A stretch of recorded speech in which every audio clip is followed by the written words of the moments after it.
Ассалаумағалейкум, құрметті биленендер. Spot Gridpod'да риск бар ма? Осы сұрақ маған жекеме көп қойылды, и сіздердің сұрақтарыңызға байланысты осы видеоны түсіріп, сіздердің сұрақтарыңызға жауап беретін боламын. Ал көзімен келетін болсақ, негізінде қазір уақытта көзімді тренировка жасау барысында осыны киіп алған болатын. Арнайы бір өзінің тренировкасы бар. Негізінде бұл тренировка примерно пиратские очки деп аталады. То есть мынау мендегі слабый көз, осыған кішкене тренировка жасайды. И онымен қоса соңғы уақытта мен байқап жүрмін, менің бір осы сол жақтағы көзім былай айтқанда кішкене косоглазия болып жүр, дұрыс түзу қарамайды, и кейде былай шет жаққа қарап кетеді.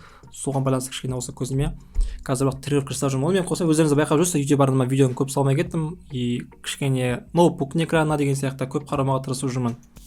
Ал сіздердің маған жекеме қойып жүрген сұрақтарыңызға байланысты қазір сіздерге толық жауап беретін боламын.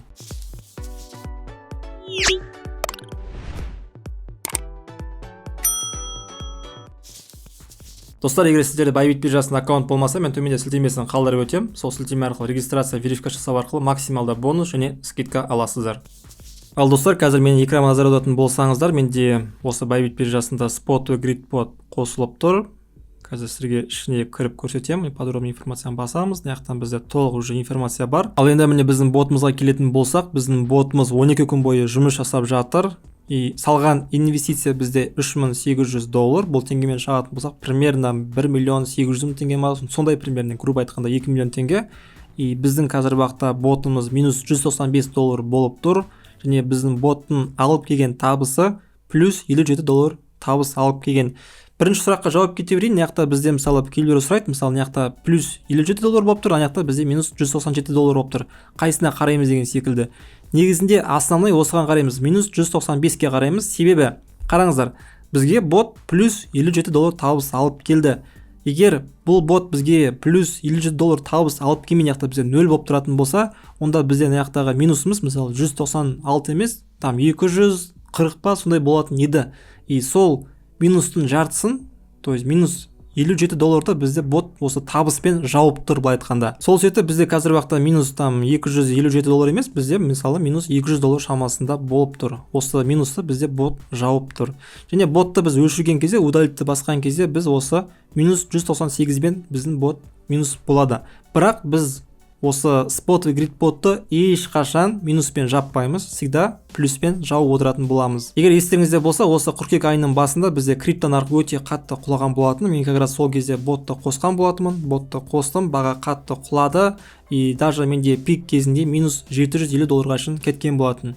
Мен бірақ ботты өшірген жоқпын, ұстап отырдым, и соған қарасаңыздар, міне минус $750 бастап ақырындап азайып минус 300 болды, минус осы 200-ге келген болатын. Осыған байланысты сіздердің сұрақтарыңызға келетін болсақ, Spot Gridpod'да риск бар ма десеңіздер, риск мүлдем жоқ. Минус қаншаға дейін құласа да без разницы. Сіздер минусқа жаппасаңыздар, ақшаларыңыз минус болмайды. Онымен қоса осы Spot Gridpod'тың обычный спотқа қарағанда тағы бір артықшылығы, сіздер мысалы бағамен кірдіңіздер, бір бағамен, баға төмен қарай кетіп қалды. И осы төменгі жақта жүрген кезде сіздер мысалы кіру входтарыңыз бар. Сол вход мысалы тұрады бір қалыпты. Одан кейін бар осы Gridpod сізге табыс алып келген сайын сіздердің бастапқыда кірген входтарыңыз ақырындап төмен қарай түсе беретін болады. Сол себепті бұл автоматом сіздердің кірген входтарыңыз төмен қарай түсіп, осындай тиімді болады. Ал обычный спотта бұл ондай жұмыс жасамайды. Сіздер мысалы сатып аласыздар кірген входпен, баға төмен түсіп кетеді, и сіздер орташа бағасын шығару үшін сіздер қалталарыңыздан тағы да ақша салып, айтқанда орташа бағасын сосын барып шығаратын боласыздар. Сол бойынша бізде Spot Gridpod әлдеқайда выгодны болып табылады. Достар, осы Gridpod бойынша тағы да басқа сұрақтарыңыз болып жатса, осы YouTube-тың комментариясына түсіп жазып отырсаңыздар болады. Құдай қаласа, сіздерге осы сұрақтарыңызға байланысты осындай видеолар түсіріп отыратын боламын. Ал егер криптовалюта саласын онлайн бірге бір наставничество арқылы үйренгіңіз келсе, маған жекеме жазсаңыздар болады. Бүкіл сілтемесін описанияға қалдырып өтем. Там Instagram немесе маған жекеме Telegramға жазсаңыздар болады. Бірақ Telegramға жазу арқылы мен тезірек жауап берем, чем Instagram арағанда. Соны тоже ескеріп жүрсеңіздер болады. Ал егер осы видео сіздерге пайдалы болса, осы видеоға лайк басып, комментарий жазып, және подписка жасап, өздеріңіздің достарыңызға таратып отырыңыздар. Сіздермен болған мен Зия Құлмет, келесі жүздескенше сау сәлеметте болайық, барлығымызға чики-пау.